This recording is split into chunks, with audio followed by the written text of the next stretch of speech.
The autumn sun was soft over the small Michigan town where Laura Simmons lived, but nothing had felt warm or soft to her in 3 years. Not since that September morning when her daughter, Emily, had vanished from East Ridge Elementary without a trace. Laura still remembered the backpack Emily had chosen for the year, bright pink with little cartoon owls. It was found later that day at the school playground, unzipped, with everything still inside. Emily was gone. For months, Laura had worked with the police. Flyers, social media posts, TV interviews, Amber Alerts, hundreds of volunteers. Cadaver dogs had scoured nearby woods and fields. Psychics had reached out, claiming visions or feelings. Detectives had chased down leads that fizzled into nothing. And slowly, as the months became years, the search narrowed down to just Laura. The world moved on. She couldn't. Her husband, Chris, had tried to hold on with her, but grief had rotted, the foundation of their marriage. He left 6 months after the 1-year anniversary of Emily's disappearance. Laura didn't blame him. People broke under less. She wasn't angry, just hollow. In the time since, Laura's life had reduced to a cycle. Wake up, check online forums for missing persons, talk to other parents of missing children, and comb through images, security footage, social media photos, satellite views, anything. That might show the face of her daughter. She wasn't crazy, though people whispered that she was. Laura knew it was unlikely Emily was alive. The police had been clear. After 3 years, they told her, we have to consider the worst. But Laura refused. She told herself she would stop searching only when she was sure. One cool October evening, Laura was at her kitchen table with a cup of tea gone cold. She opened her laptop and, out of habit, pulled up Google Maps. It had become a strange, obsessive ritual. She would zoom in on places she thought Emily might have ended up, parks, neighborhoods, parking lots. She even scanned highways, hoping to catch a glimpse of someone, anyone, who looked like her little girl. It had started as desperation. Over time, it became almost meditative. Click, drag, zoom, pan. Like picking at an old wound because the pain was the only thing that told you the wound was still there. That night, she decided to check an area she hadn't thought much about before. Deerfield, a rural town about 40 miles away. Months ago, a tip had come in suggesting a sighting there, but it had been dismissed quickly. Still, Laura typed Deerfield into the search bar and waited as the screen loaded. She scrolled down a dusty road lined with mobile homes and old barns. As the view sharpened, something unusual caught her eye. A fenced-in yard behind one of the trailers. Several children were playing. 2 boys in oversized t-shirts, a girl in a yellow dress. Laura's breath hitched. The girl had dark blonde hair and was holding something, maybe a stuffed animal. Her heart raced. She knew it was probably nothing. Kids played in backyards everywhere. Still, she clicked the timeline feature to check. Older images. The photo was from May of this year, new enough. Laura zoomed in further, pixelating the image to the edge of clarity. The girl turned just enough for Laura to see her face. Not clearly, but enough to feel a jolt in her chest. "Emily?" she whispered, though she knew no one could answer. She grabbed her phone and took a photo of the screen. Her fingers trembled. She scrolled through her cloud storage, pulling up a school photo from 3 years ago. Side by side, the resemblance was impossible to ignore. The shape of the nose, the slope of the chin, even the birthmark on her right cheek was faintly visible. Laura stared at the 2 images until tears blurred her vision. But doubt was a cruel companion. It could be coincidence. The image quality was poor, and even if it was Emily, who were those boys? Why was she there? Laura wiped her eyes and composed herself. She had been through enough false hope before. This time she would be methodical, careful. She opened a new tab and typed the address visible on the map. The property owner was listed as Donald Ray Mercer, a name that meant nothing to her. She searched it anyway. A few old traffic tickets, a bankruptcy filing, nothing alarming. Then she checked for recent news in Deerfield. A local blog mentioned police responding to reports of disturbances at Mercer's property. Neighbors had complained about strange men coming and going at night. Some suspected drug activity. Laura's stomach twisted. Her instincts screamed that something was wrong. She took a deep breath and called the private investigator she'd hired long ago, Mike Rowan, though he hadn't had much to go on before. Now maybe that had changed. "Mike," she said when he answered groggily. "I think I found Emily." Mike Rowan's voice sharpened immediately. "Say that again." Laura steadied herself, though her pulse thundered in her ears. "I was using Google Maps. I saw a little girl in Deerfield, behind some trailers on Mercer's property. She looks just like Emily." There was a pause. She could almost hear him sitting upright in bed. "Laura, listen. We've been through a lot of false alarms. Are you sure?" "I'm not sure, but the resemblance is terrifying. And the location, it's a bad area. Neighbors have reported suspicious activity. It's not just a hunch this time." Mike exhaled heavily. "Okay, text me the address and the screenshot. I'll head over there first thing in the morning." "No." Laura's voice cracked. "Please, tonight. What if she's in danger? What if—" She couldn't finish. Another pause. "All right, but I'm not going in guns blazing. I'll drive by, scope it out. If I see anything, I'll call the county. Sheriff?" She nodded, even though he couldn't see her. "Thank you, Mike." As soon as she hung up, Laura sent the photo and address. Then she stood by the window, staring into the night. Her hands trembled as she clutched the curtain. She wanted to drive out there herself, but Mike had warned her years ago not to approach possible suspects alone. Desperation made people reckless. Recklessness got people hurt, or worse. Minutes dragged into hours. She kept refreshing her phone, waiting for a text or call. Midnight came and went. At 2:14 a.m., Mike finally texted, "At location. No lights on. Property looks quiet. Saw a pickup truck, plates obscured with mud. There's a fence. Can't see much from the road." Then another text, moments later. "Noticed a camera on a tree facing the drive. Someone's watching." Laura's stomach dropped. "What now?" she typed. His reply came quickly. "Too risky to approach now, heading back. In the morning I'll request a welfare check through a contact at the sheriff's department."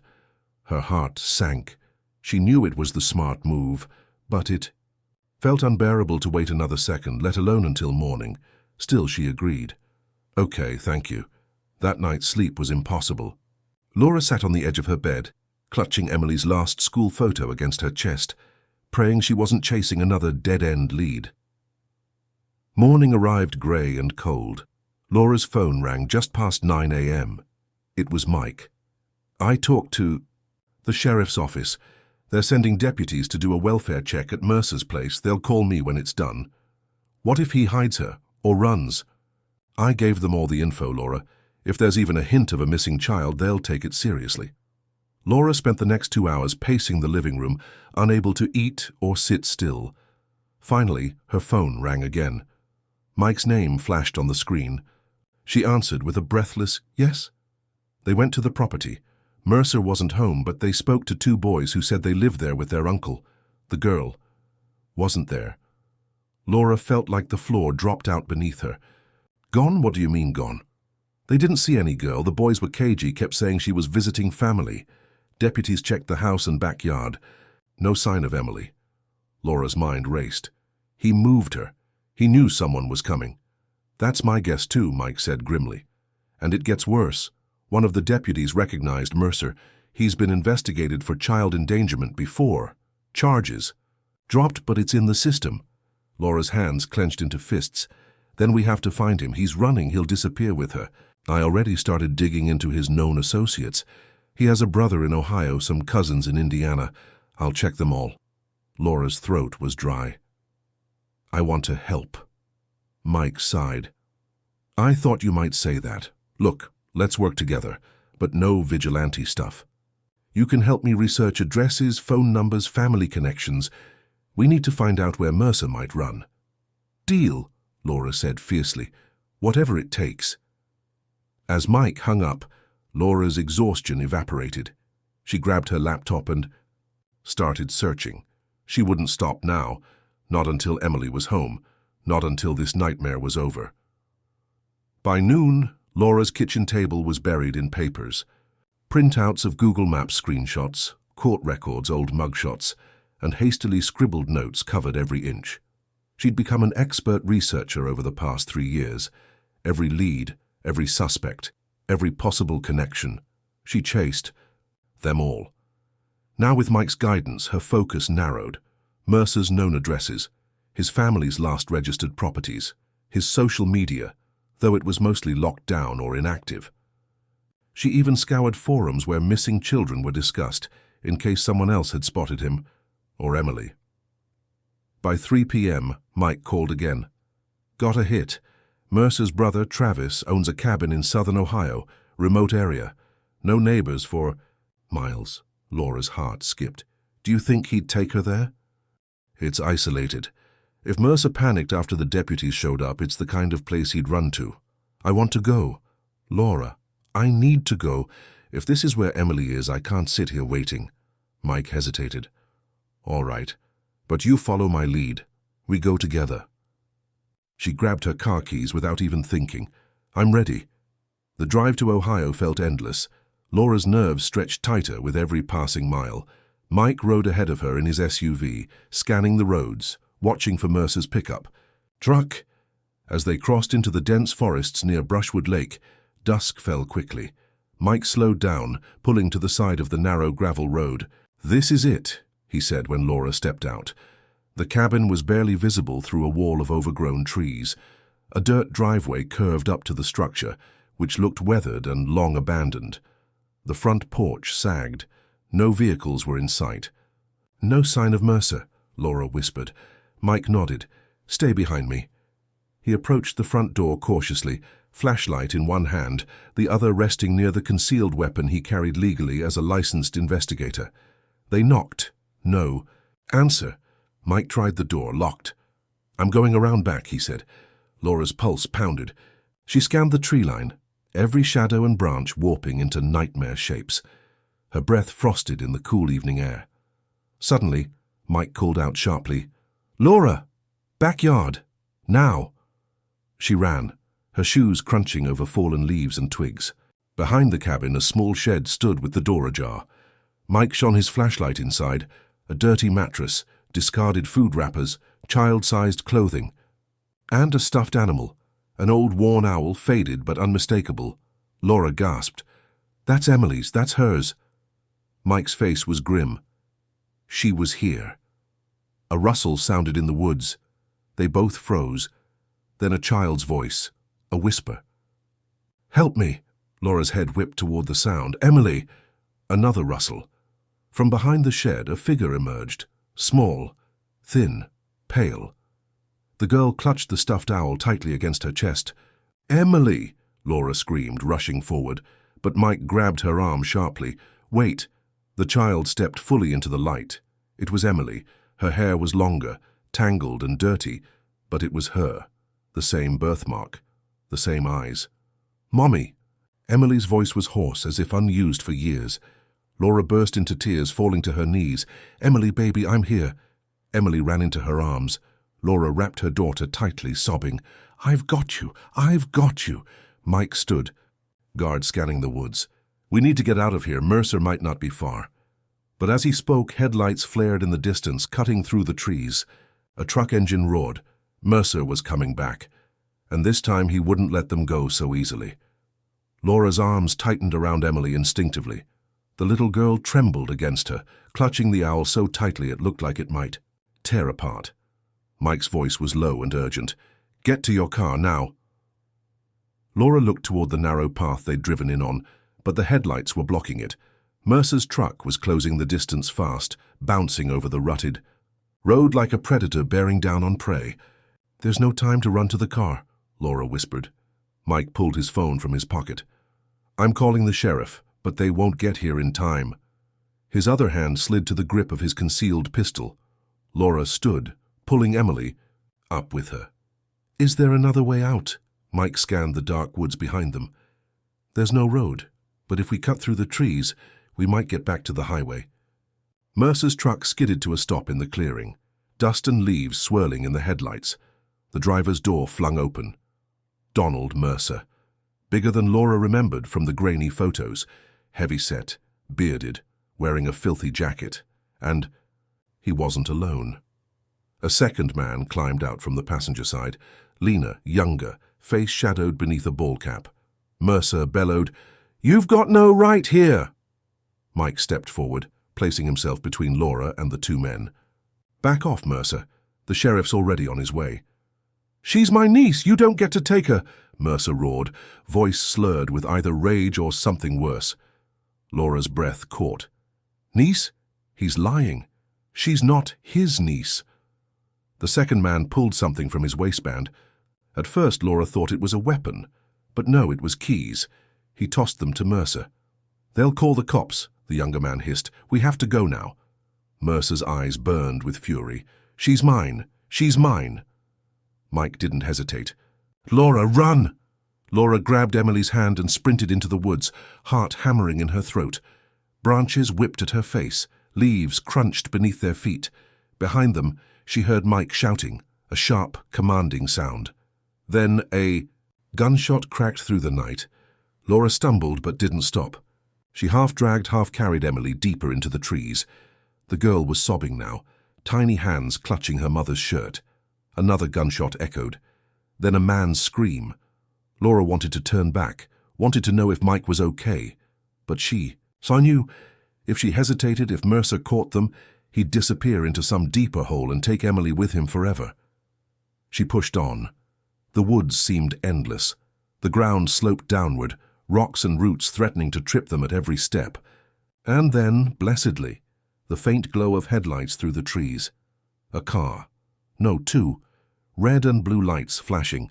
Sheriff's deputies had arrived. Laura burst out of the woods, waving wildly. "Help, please, help us!" Officers swarmed them. Emily clung to Laura, shaking so hard she could barely stand. One of the deputies spoke into his radio. "We've got the child. She's safe." Another officer ran toward the trees where Mike had stayed behind. Laura's breath came in ragged gasps. She held Emily close, rocking her gently. "It's over now, baby, you're safe." But deep down she knew it wasn't truly over yet.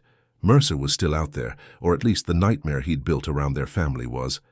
And she had one more terrifying question burning inside. "Say, what exactly happened to Emily during those 3 years?"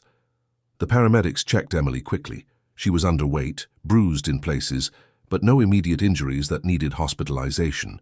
Laura refused to let go of her, even when the deputies gently asked to take statements. "Later," she whispered, cradling Emily's head against her shoulder. "Just later." Mike emerged from the woods a few minutes later, limping but alive. "High-winged Mercer," he said grimly. But he and the other guy bolted before the deputies could catch them. Blood trail headed west. They'll have dogs out soon. Laura's chest ached. "Thank you. I thought—" He shook his head. "Don't thank me yet. There's still a lot we don't know." By morning, they were back at Laura's house. Mike stayed close while the sheriff's department launched a manhunt for Mercer. State police were involved now. The media was already calling. Reporters wanted interviews. Laura ignored them all. Emily slept for most of the first day, curled, up like a kitten in her old bed, clutching the owl-stuffed animal, the same one she'd had at school that horrible day 3 years ago. On the second day, Laura sat beside her and gently asked, "Sweetheart, do you remember what happened?" Emily's eyes were wide, haunted. "A man told me I had to go with him.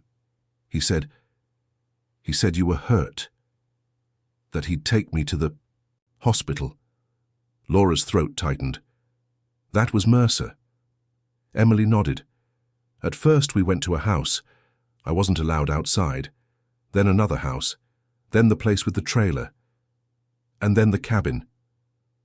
Tears filled Laura's eyes. "Did he hurt you?" Emily lowered her gaze. "He hit me if I talked too loud, if I asked to go home."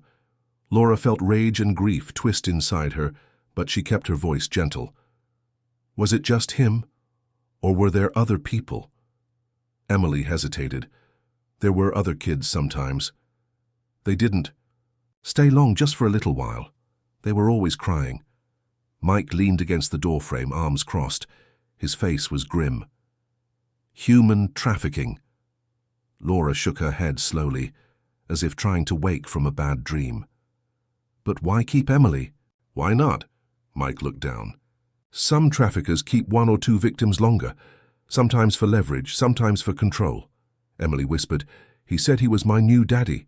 He said you didn't want me anymore." Laura gathered her daughter into her arms, tears falling. "Freely now." "That's not true. I've never stopped looking for you, never stopped loving you." Emily sobbed into her mother's shirt. Mike gave them space but spoke quietly. "Mercer's running out of places to hide. His photo's all over the news now, someone will spot him." But Laura wasn't so sure. Men like Mercer, abusers, traffickers, manipulators, they thrived in the shadows.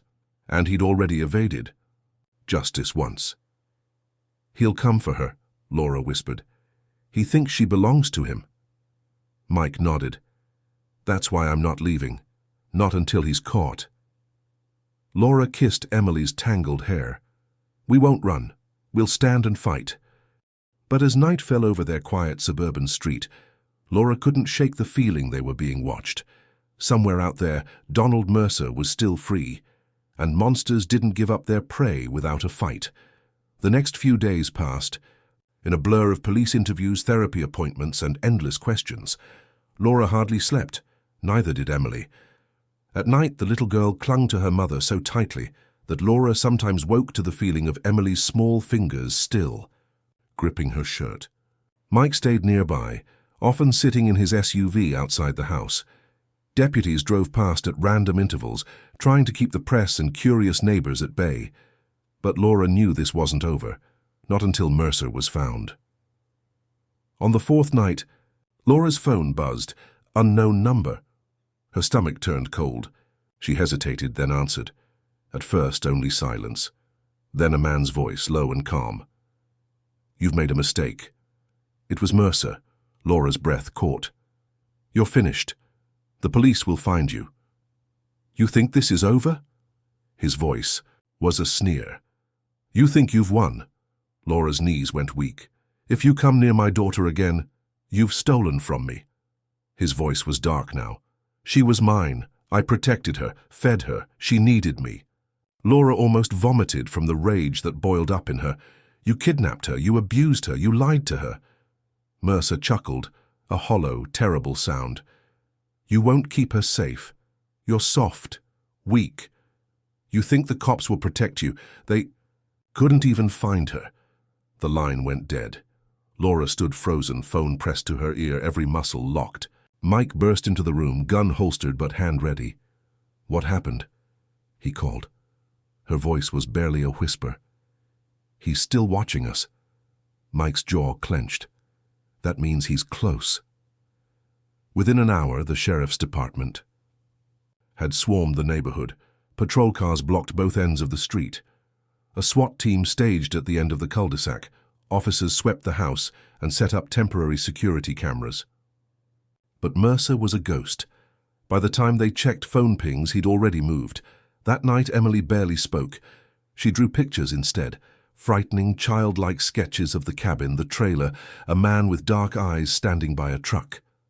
Laura stroked her daughter's hair. "You don't have to be afraid anymore, sweetie. He's not going to hurt you again." Emily finally looked up.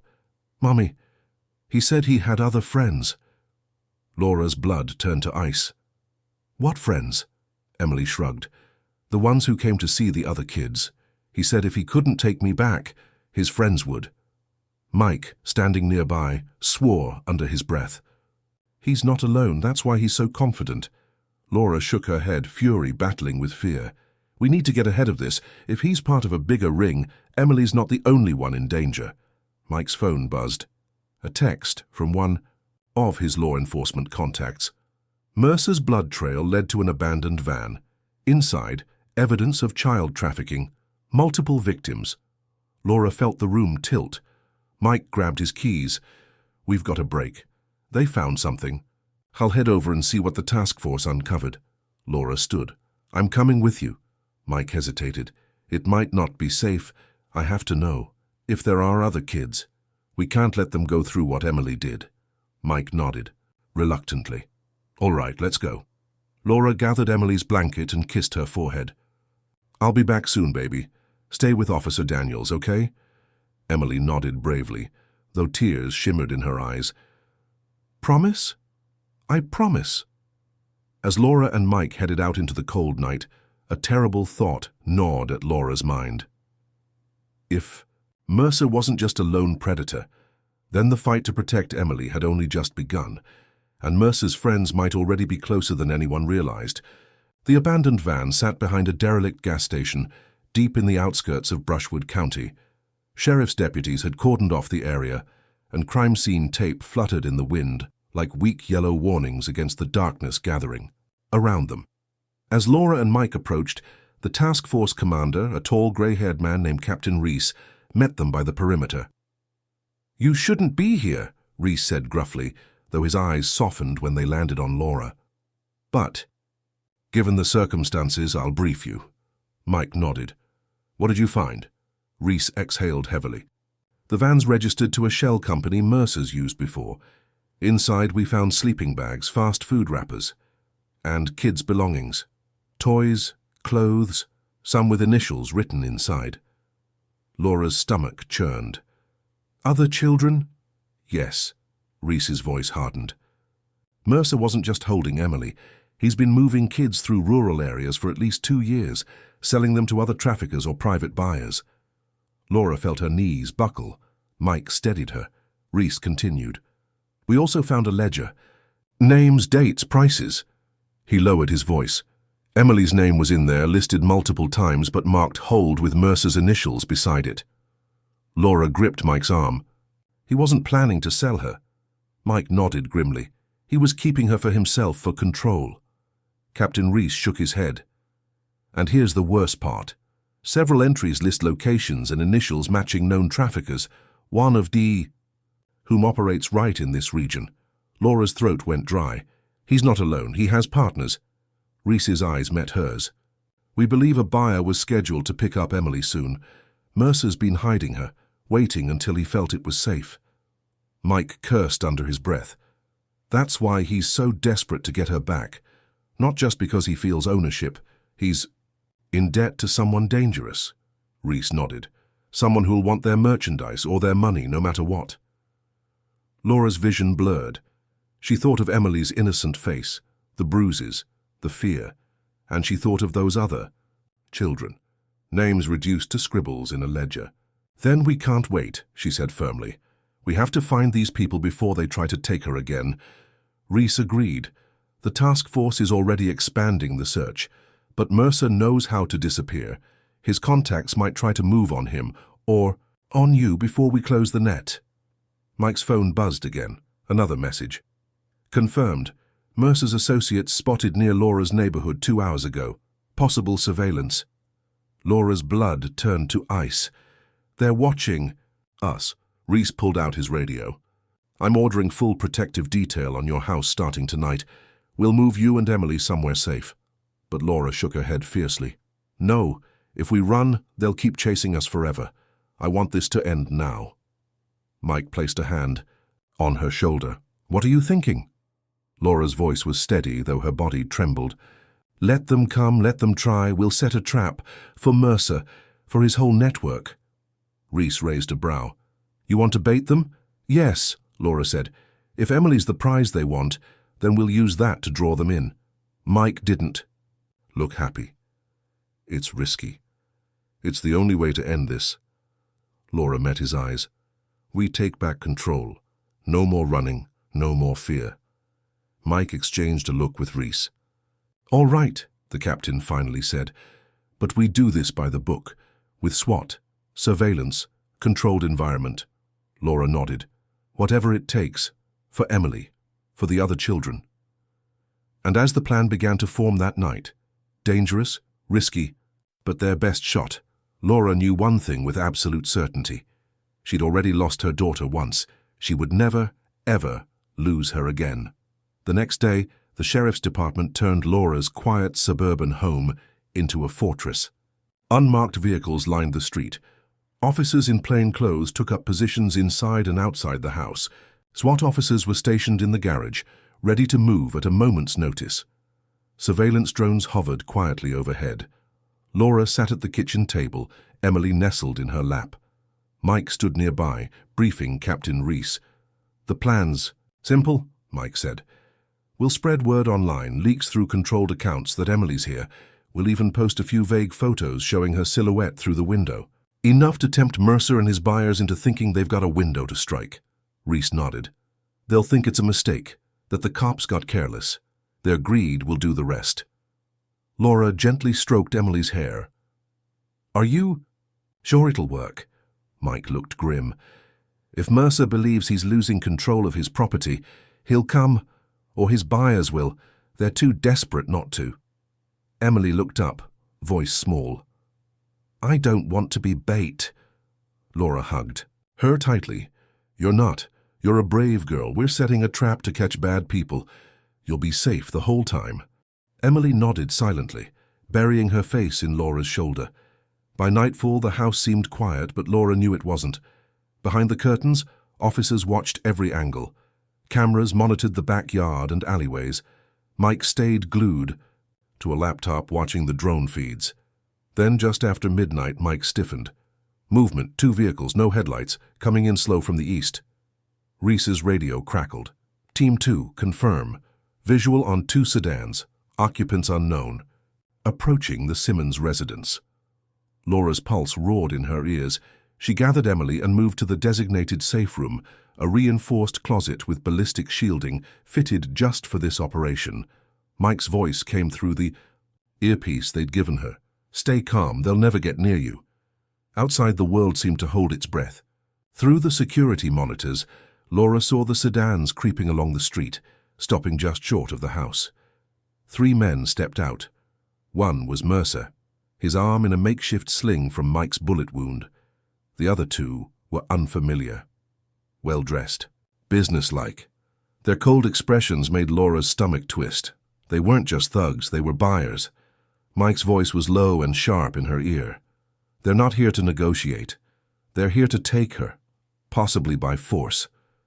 Captain Reese gave the order. "Wait until they cross the perimeter." Mercer and the 2 men moved toward the house, pausing near the front porch. One drew a crowbar.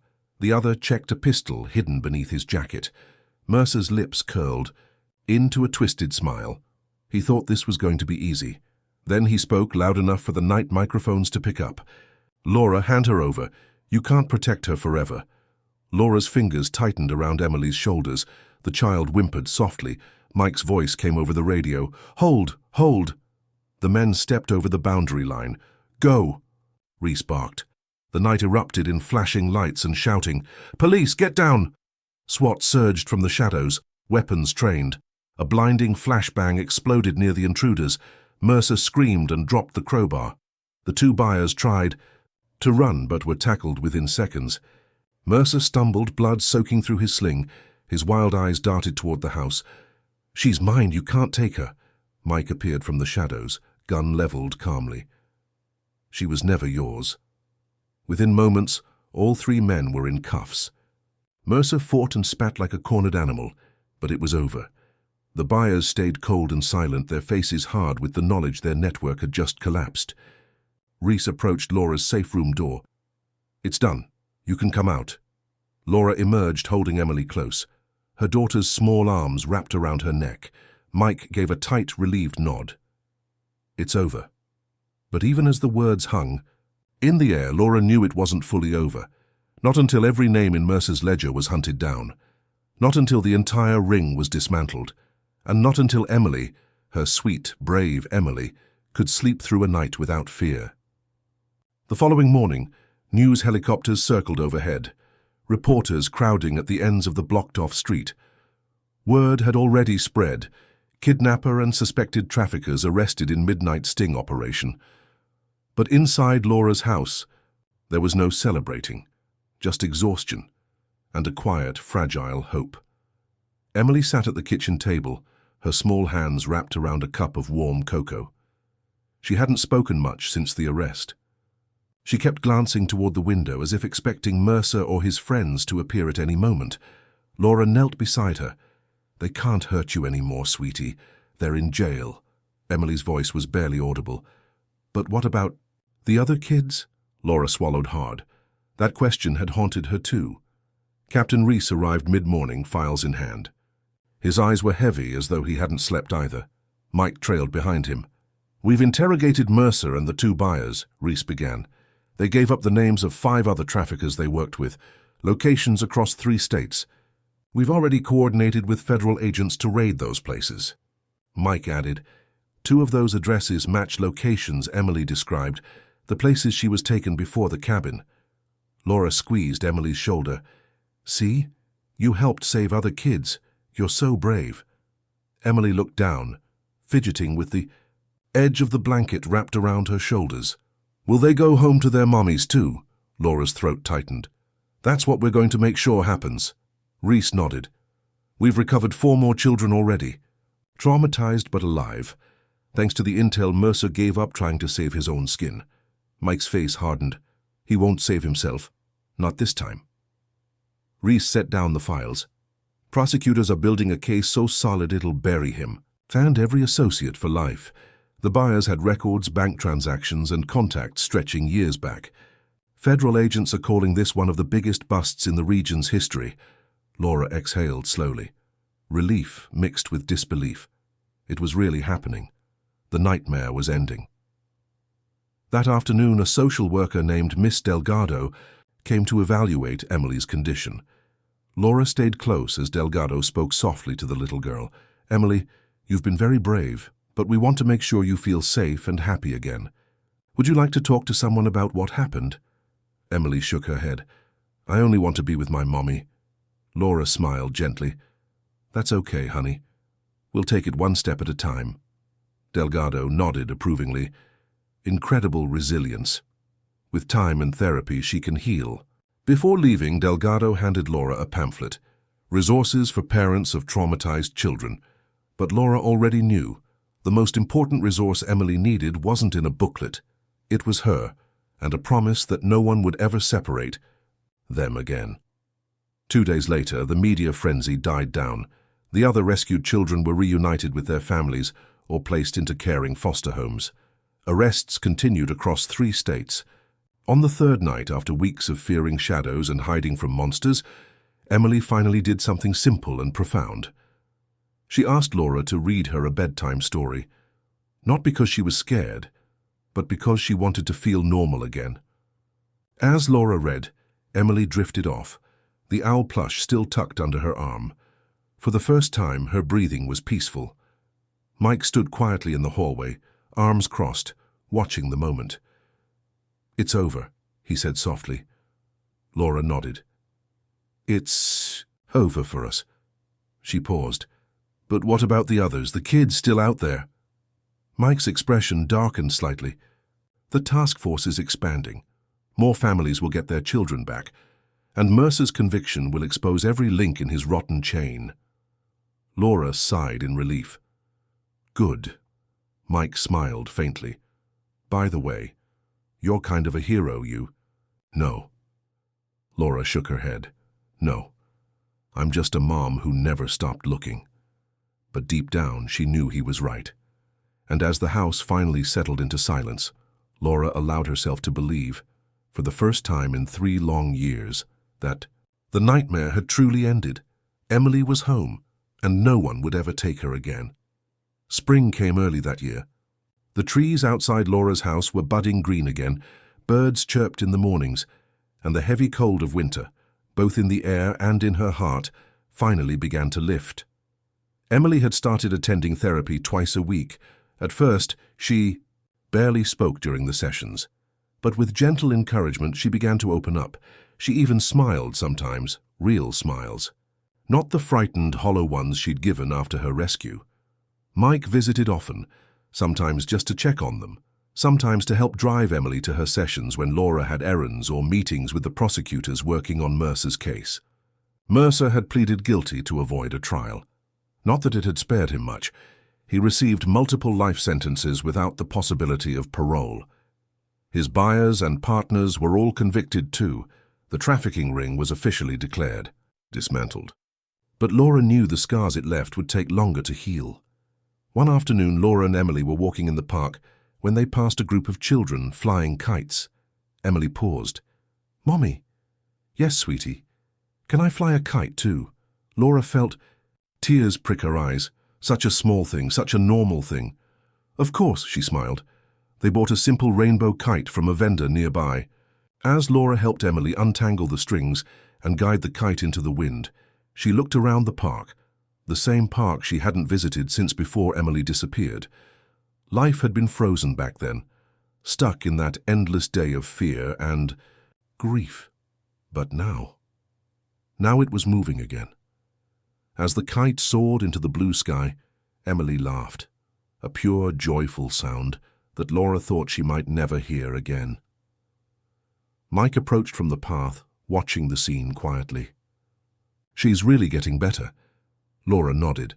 She'll always carry what happened, but she's stronger than any of us knew. Mike handed Laura a folder. By the way, the FBI cleared it today. I thought you might want to see it. Laura opened the folder. Inside were photos and case summaries of all the rescued children, updates on their recoveries, notes from their families. One letter stood out. It was from a mother whose son had been missing for nearly 2 years. Thank you, whoever you are. You saved my baby. You never gave up.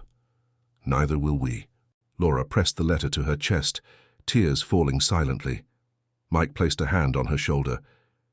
You didn't just save Emily. You saved them all. Laura looked up at the sky where Emily's kite danced in the wind. I just did what any parent would do.